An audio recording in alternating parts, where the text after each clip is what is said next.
Hello, everyone, and welcome back to my channel. For those of you who are new, everyone's really new on this channel because I'm really putting out stuff. My name is Shaman Dao. I used to go by Carol Dao, and I was born Carol Dao, and then I started introducing myself as Shaman Dao after I submitted a 22,000 word essay on the topic of the best evidence for the survival of human consciousness after physical death in August 20th of 2021. And that was to the largest consciousness contest in the world put on by Robert Bigelow. And the prize money was $1.9 million. And I was in the finalist category of the essay contestants. And after that, I graduated from Carol to Shaman Dao. So welcome.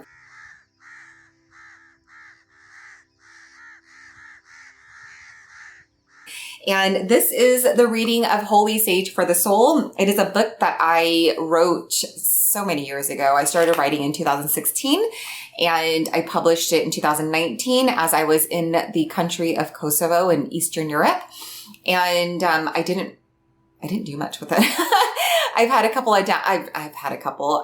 Overall, my books have been downloaded about 500 times, purchased and downloaded around the world over 500 times. And it's been such a blessing to ride this journey with everyone who has been along this journey with me. To put it in a nutshell, in the last 6.5 years, I consciously and intentionally dove into the darkness. And when we talk about darkness, it's not just shadow work, because these are the human emotion side of all of the repressed and suppressed emotions within our mental, emotional, and physical form. I dove into the darkness on the other side of consciousness, what people would call the upside down and the stranger things. There's so many dimensions, there's so many portals, there's so many realities. And I dove into it consciously, very intentionally.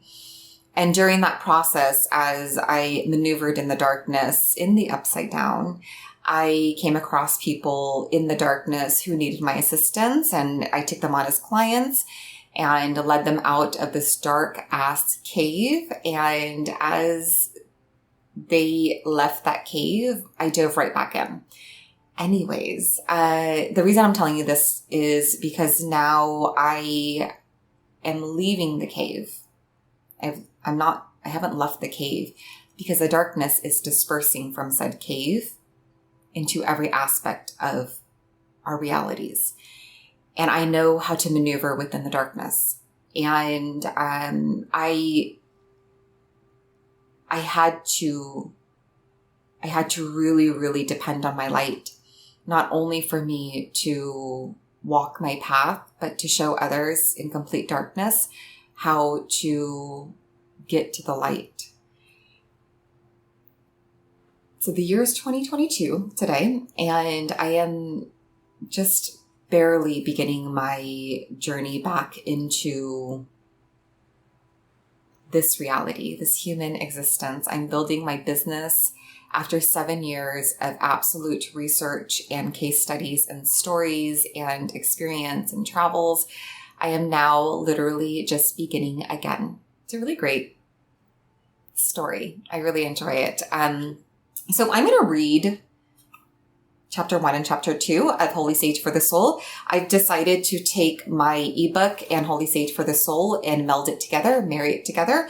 And I'm going to put it, I'm going to republish this and really, really, really market and advertise it, because in the last 7 years, I haven't advertised or marketed anything, any aspect of myself.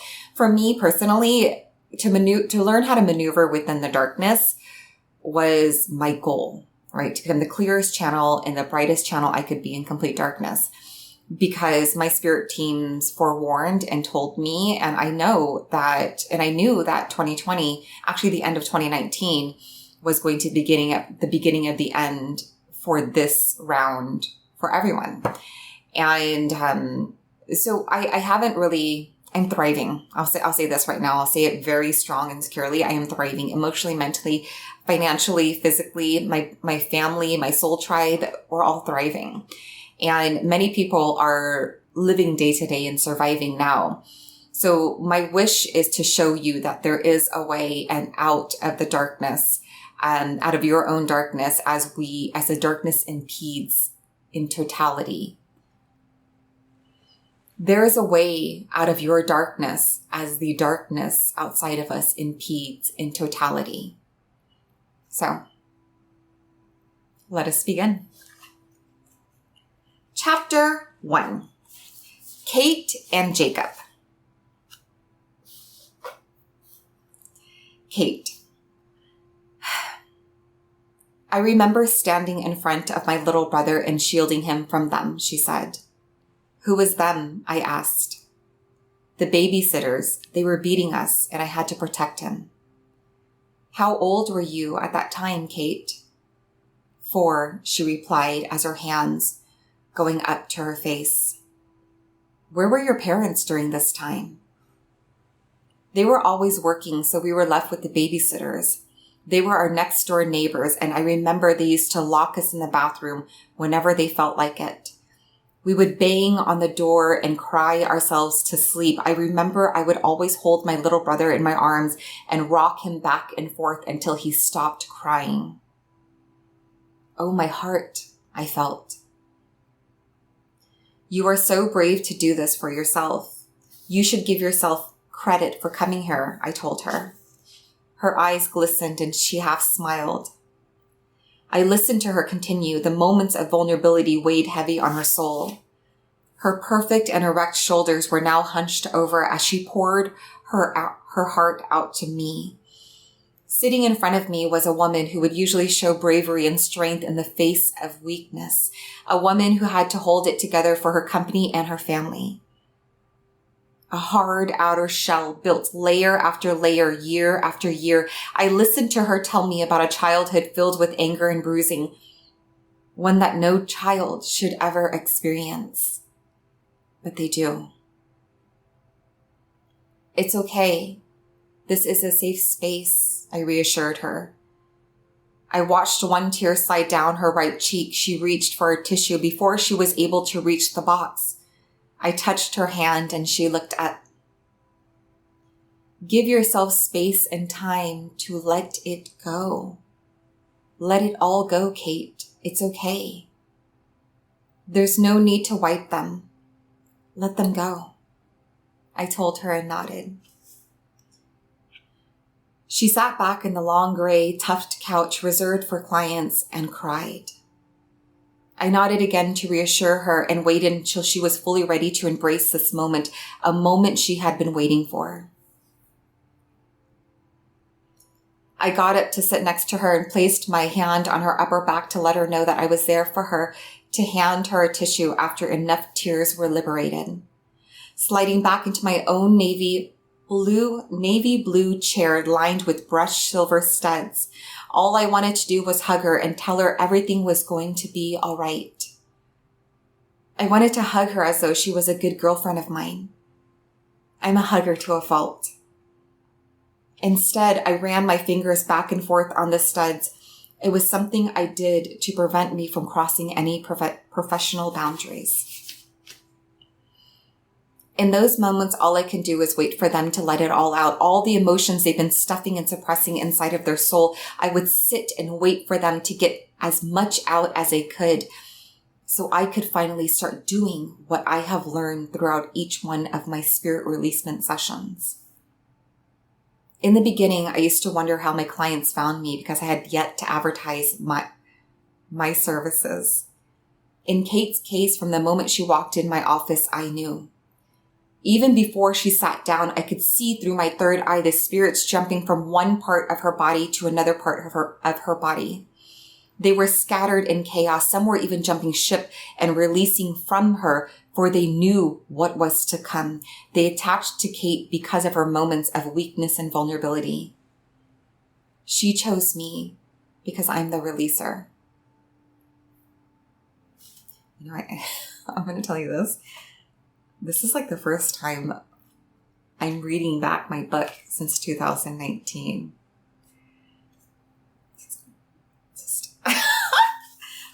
Jacob. Jacob was an earthbound spirit who needed human energy to exist, a ghost who remained attached to our physical realm long after his physical body expired. I could barely hear what Jacob was trying to say when I found him attached to Kate, when she told me her name was Jacob instead of Kate. He was a quiet spirit and unwilling to answer any of my questions. He was one of the ones playing leapfrog on her body. Jacob, can you hear me? No answer. How did you find Kate, Jacob? No answer. How old are you, Jacob? No answer. In a moment, Jacob, I'm going to count backward from 3 to 1. And when I get to 1, you will be at the time and place right before the moment you met Kate. Here we go. 3, 2, 1. There you are. As I sat and waited for Jacob to respond through Kate, I wondered how much control he had over her as I watched her face scrunch up tight. I waited for him to answer so I could get a better picture of how he found and then attached his soul to Kate's. Jacob, can you hear me? I asked again. Yes, he responded. Jacob, are you alone or with someone? I asked. I'm standing next to someone, a woman. Who is this woman, Jacob? She's my wife, he replied with a calmness that softened Kate's face. Jacob was happily married at 27 years old, went into the army, and at the moment he died on the battlefield, a blackness overtook him. He started to fall down, hitting rocks and boulders. His body bounced back and forth like a pinball. As he was falling, he was burning. My skin is on fire, he told me. I'm burning, he said. I watched him make a face through Kate, and I could smell my skin burning. I'm burning, he repeated, and then he hit the ground. I asked him to walk me through what happened next. He told me things were floating around, black things, ghoulish things, bats and goblins. There was constant screaming, a long dark hallway with arms reaching out to touch him. It's an asylum, he told me. So much darkness. What happens next? I asked. A knot began to form in my stomach because I knew where he was at. He kept walking through hell and came to a balcony with no railing. What do? I jump, and I'm now in some type of yellow goo. Like Jell-O, but it's thicker, he said. What do you do next? I'm trying to swim, but I can't, he whispered, so I try walking. And he walked through this yellow goo and he made it across. To where? I asked. To the other side. What's on the other side? A door. What do? I open it, he said. What happens next? I'm standing on top of a building. I slide down the side of it and now I'm on a sidewalk. There are so many people. They don't see me though. Where are you? It looks like New York City, he said. Then what do? I snap my fingers and then I'm home. Where's home? I asked. Nevada. I'm looking for my house, but I can't find it. Now what? I keep walking for a long time until I see her. See who? I asked. Kate. She sees me. She's the first person who can see me, he said with hope in his voice. How old is Kate? Is she a little girl or is she grown like your wife? She's small. She sees me, he replied with a smile. Then what do? I hug her. I feel like I'm sinking into her. I am with her now, he sighed as his soul fused into hers.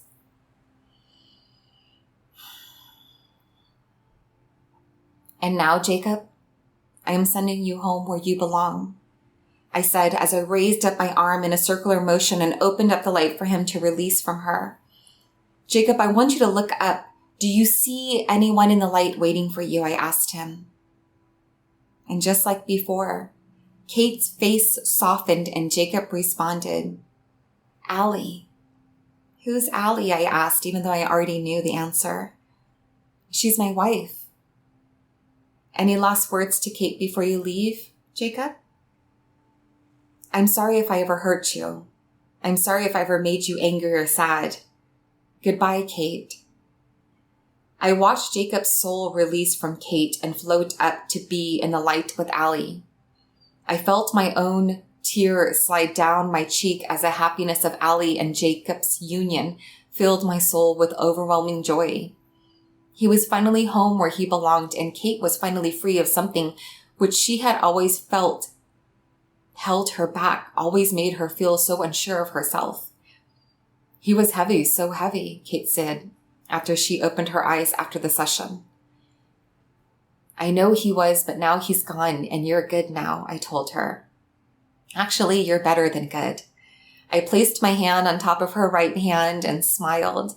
She closed her eyes and let out a long sigh. There are no words to even begin to describe how or why any of this happens. And so I have to process all my emotions as well as my clients and the spirits who lead them to me. I do this so I can help you understand that spirit attachment is almost universal in the human population. This is not a job that you can choose. This is not a life you decide you want. It chooses you. I'm going to read only chapter 1. And you probably, if you're watching, you're wondering, why are my eyes teary?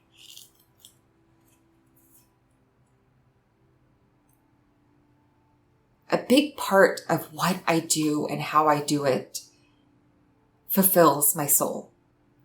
And not only do I affect and impact the humans on this earth plane, but also the spirits and the demonic entities and the discarnate entities, the malevolence,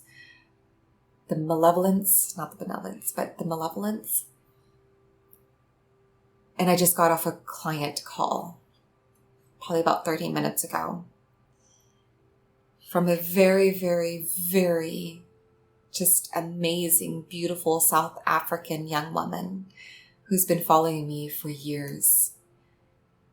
Given that I didn't really have a lot to follow from, but she traveled with me when I traveled around the world on social media.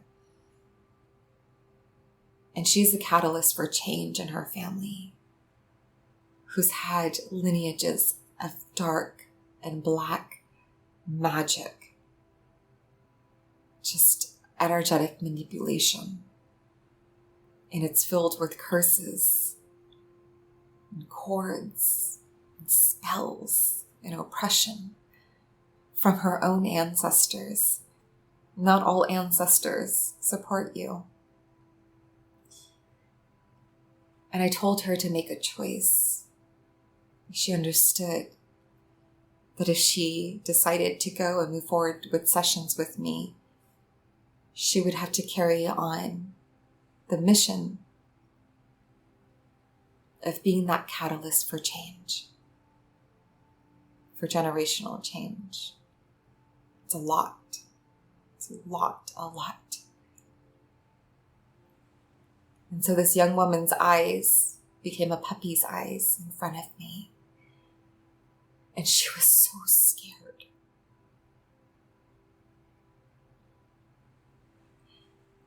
And I used to be there.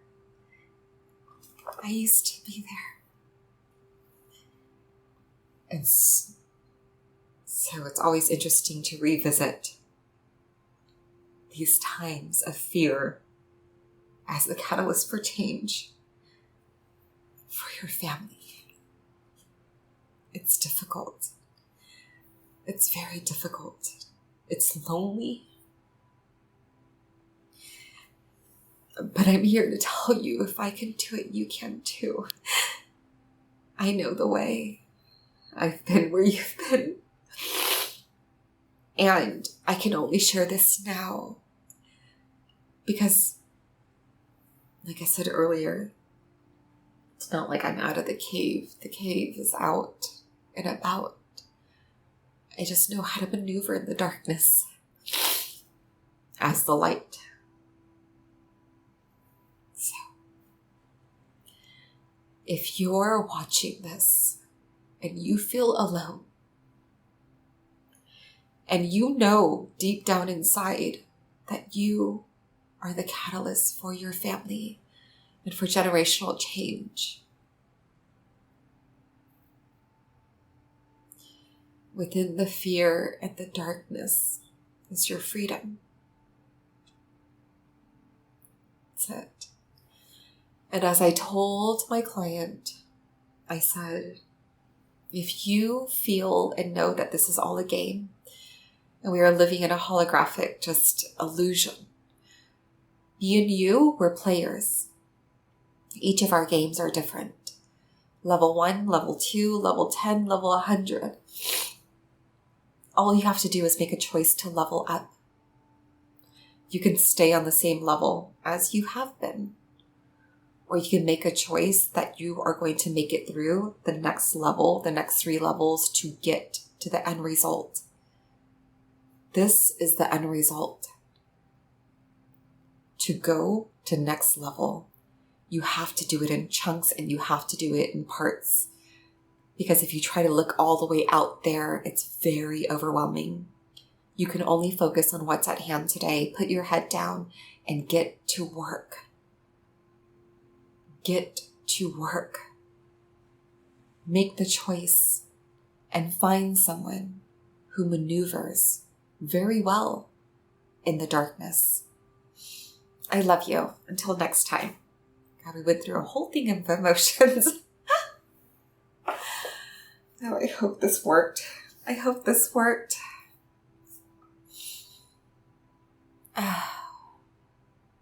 May the gods and heavens